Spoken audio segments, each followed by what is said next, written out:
Student debt has always been a big issue for many college and university students. More than 2 million Canadian students owe the federal government. This amount totals up to $20.5 billion, with the average loan of each student being $13,500 after leaving school. This just goes to show that student debt is not something that we should just mindlessly care about, but it's something that we should really recognize. Hi, I'm Evan, and I'm here to tell you why I believe student debt should be lowered, if not removed entirely. Now, student debt has always been a big issue. More than 1/6 of Ontario's insolvencies were contributed to student debt. Now, a quick question before I continue. How many of you here know what insolvencies mean? Raise your hand. Great, none of you.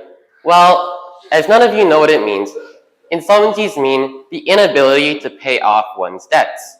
Those who have an insolvency, they usually will eventually file for a bankruptcy sooner or later.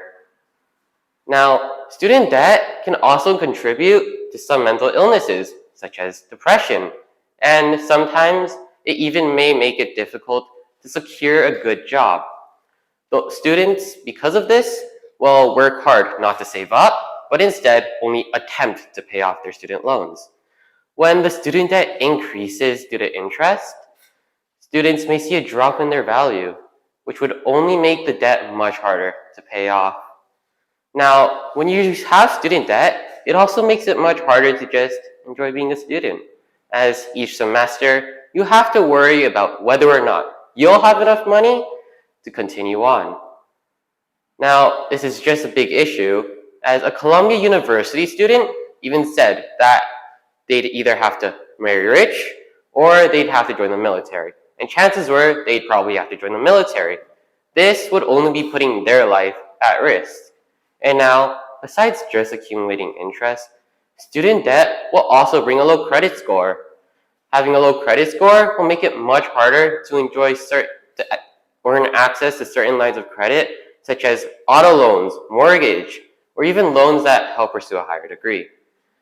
This could cause a delay to many important life events, perhaps, such as when you want to buy a car, a house, or even save up for retirement. With all that being said, there's still a big issue when it comes to forgiving student debt. I mean, who's going to pay for all of it? Well, the obvious and most reasonable choice would, of course, be the government. I mean, who else would be willing to pay off $20.5 billion? As a matter of fact, US President Joe Biden of the United States even said that they would be willing to forgive up to $20,000 for students who have student debt. However, this is only in the US, and Canada has yet to implement this in its own country. Now, I truly believe that student debt should be lowered. The US has begun to recognize the problem, and yet the Canadian government is sitting down doing nothing. If student debt is lowered to a reasonable amount, this would only benefit the country and its citizens as a whole. Thank you.